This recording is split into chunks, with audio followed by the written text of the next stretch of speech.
Irmãos do coração, é um prazer novamente estar com vocês aqui. Espero que todos estejam bem como eu estou.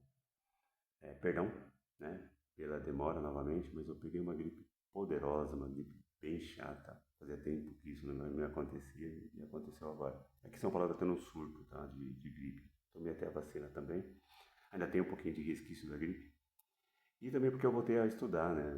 E é legal voltar a estudar, mas o primeiro trimestre foi legal, o segundo já não foi, não está sendo tão bom assim. Eu não consegui desenvolver direito e tenho que estudar um pouco mais, me dedicar um pouco mais. Eu sou Ed Válvulas, estou falando sobre coisas do coração, coisas sobre válvulas cardíacas, no meu caso metálicas, porque são as que eu tenho. Estou respondendo ao questionamento, no caso aqui do Jonas, ele me pergunta se a minha válvula, se é verdade que a minha válvula tem 42 anos. Jonas, é verdade sim. Tá, eu operei no dia 2 de março de 1983, eu tinha 13 anos quando eu fiz essa cirurgia no Hospital Beneficência Portuguesa aqui em São Paulo. Eu nasci em 1969 na cidade de Laranjal Paulista. E onde eu morava, lá no interior, era na zona rural de Laranjal. Não tinha nem água nem luz em casa. Tá? Eu sou o sexto de 7 irmãos, 7 filhos. E os problemas começaram, eu acredito que quando meu pai faleceu. Eu tinha 5 anos, meu pai faleceu em 1974. E minha mãe sabiamente vendeu. Nós temos meio alqueire de terra nesse sítio. Minha mãe vendeu para o fazendeiro vizinho e comprou uma casa na cidade de Laranjal Paulista que está lá até hoje. Né? Os meus irmãos moram no entorno, minha família mora no entorno de Laranjal Paulista. Minha mãe também já faleceu, infelizmente, e alguns dos meus irmãos também. Então eu tinha 5 anos, a minha irmã tinha 3, minha irmã mais nova. E daí para cima, minha irmã mais velha tinha 18. E nós mudamos para a cidade e quando eu tinha 7 anos comecei a sentir sintomas de febre reumática, que na época chamava de reumatismo do sangue. Ela travava os meus joelhos, eu não conseguia andar e incomodava, doía muito, né? E também os dedos das mãos, eles inchavam e também travavam. E minha mãe levou ao médico e tal. E qual era a solução ou a indicação, o tratamento? Ainda é até hoje, benzetacil. Para quem não sabe, benzetacil é uma doença não, perdão, é uma injeção muito forte.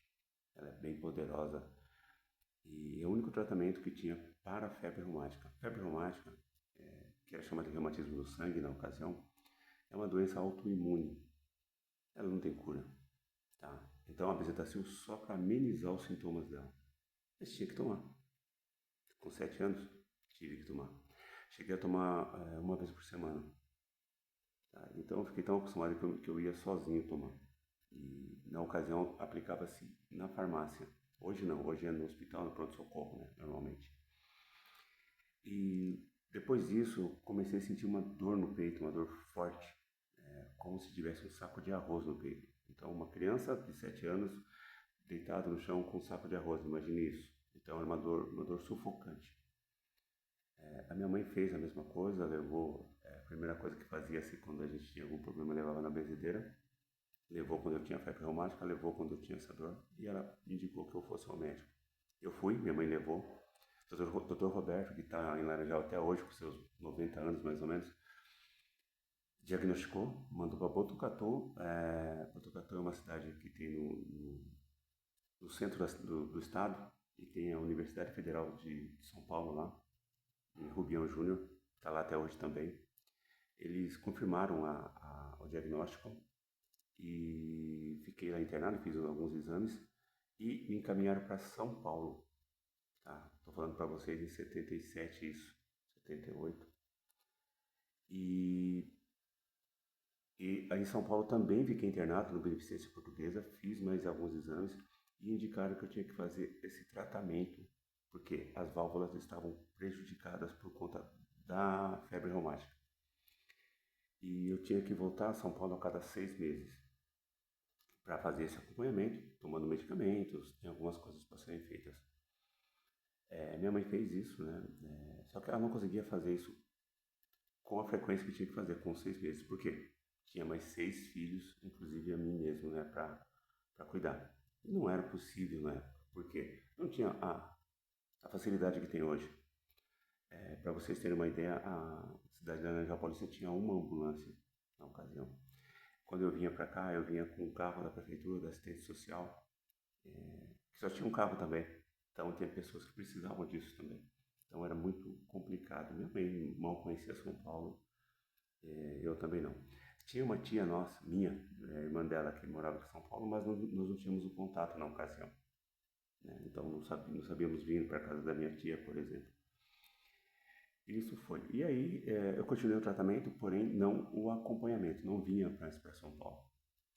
E aí a minha tia foi nos visitar, nos encontrou lá em Laranjal, foi nos visitar eu acho que era mês de dezembro de 1982. E agendou-se, marcou que eu viria para São Paulo em fevereiro de 1983 para retomar o tratamento. E foi isso que aconteceu. Eu me matriculei na escola, eu me lembro, né? Minha mãe me matriculou. Eu cheguei a frequentar a aula em 1983, em fevereiro. No dia 24 de fevereiro eu vim para São Paulo. No dia 25 eu fui para o Beneficência Portuguesa e lá fiquei internado para fazer todos os exames novamente e constatou que eu precisava substituir a minha válvula natural aórtica. E eu nem sabia que nosso coração tinha válvula, né? E colocou-se para colocar uma metálica. O médico me explicou direito o que era uma válvula, como que ela funcionava. Mas eu não sabia nada, não tinha a menor referência disso. E a cirurgia foi feita. Eu me lembro até hoje que o Dr. Ângelo era um dos médicos. Ele sentou ao lado da minha cama, eu estava internado, né? No dia 1º de março. E me disse exatamente assim, essas palavras que eu nunca mais esqueci.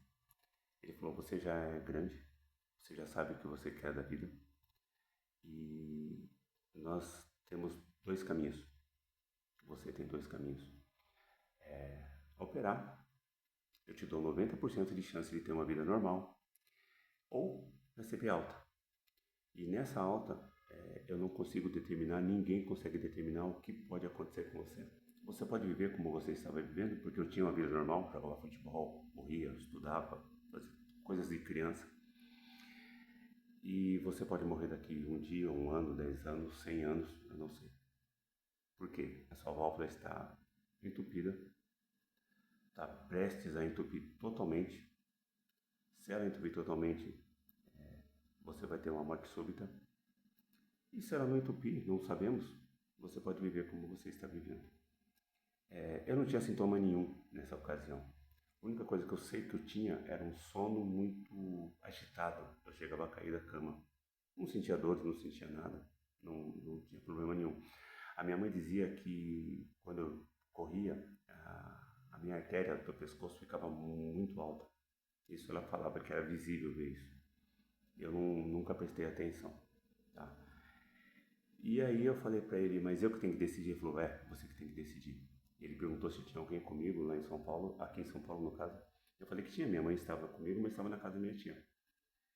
E ele falou: você resolve. Isso era no dia 1º, mais ou menos 1h30 da tarde, 2 horas da tarde.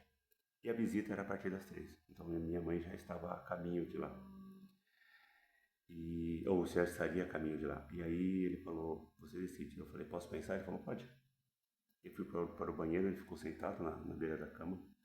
Fui para o banheiro e chorei muito. Falei com Deus, reclamei com Deus porque que tinha que ser eu, o que tinha que acontecer. Mas eu decidi fazer a cirurgia. Eu falei para ele, voltei para o quarto e falei: sim, eu aceito a cirurgia. E ele bateu na minha perna e falou: tá marcado para amanhã às 7 horas da manhã. Pede para sua mãe passar no meu consultório. Liguei para casa da minha tia, lá do hospital, e falei para minha mãe, falei: passa no consultório do Dr. Ângelo, que ele tem uma coisa para te falar. Não falei para ela o que estava acontecendo, não. E ela chegou aos prantos já no hospital e dizendo que eu estava louco e tal. Mas eu aceitei fazer a cirurgia. Foi bem sucedido, felizmente. E o protocolo na época era diferente, eram 15 dias no pós-operatório. Fiz a fisioterapia pulmonar no pós-operatório, fiz a fisioterapia física, porque era necessário, e voltei para casa depois de 15 dias. Na minha casa eu tive complicações, que isso eu vou falar no outro vídeo, que também é uma história longa para se contar, né? São histórias longas. E essa válvula está comigo até hoje, felizmente. Em, em, 19, em 2018, eu comecei a sentir os sintomas da segunda válvula da mitral. Porque quando foi feito o diagnóstico da primeira, já existia a segunda válvula já estava prejudicada, mas não tinha necessidade de troca. Poderia ser que precisasse. Isso aconteceu em 2018. Sentia uma insuficiência cardíaca, meu corpo ficou lento, muito lento, e comecei a ter inchaços nas pernas. E foi diagnosticado que eu precisava fazer a troca. E aqui em São Paulo eu operei no Hospital São Paulo, que é da Universidade Federal de São Paulo. E eu tinha também a opção de colocar uma válvula biológica. Eles me perguntaram, na primeira vez, a primeira válvula eles colocaram sem eu saber. Na segunda vez fui perguntado, questionado se eu queria uma válvula biológica. O problema da válvula biológica é que ela tem uma duração, uma durabilidade menor. 10, 15 anos, em média, né? Eu falei, não, coloca metálica, já tem uma, coloca a segunda, não vai fazer a menor diferença. E isso que aconteceu em 2019, eu operei em julho de 2019. Então, minha válvula mecânica mitral vai completar 6 anos agora no mês de julho. Tá? Então, essa é a história. O protocolo mudou um pouquinho, né? Nós ficamos menos dias no hospital agora, mas a fisioterapia física e pulmonar, ela acontece do mesmo jeito.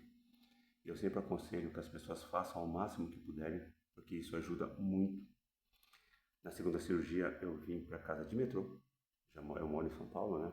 Eu vim para casa de metrô porque eu era o que mais fazia fisioterapia na recuperação. Cheguei a fazer a bicicleta ergométrica dentro do hospital. Que lá no Hospital São Paulo tem, eu pedi para a fisioterapeuta, ela me conduziu até a bicicleta e eu fiz. Eu andava pelos corredores do hospital, né, nessa segunda vez. Na primeira vez também andava, ia tomar sol, e os outros que fizeram cirurgia na mesma época que eu não faziam isso e demoraram muito mais para se recuperar.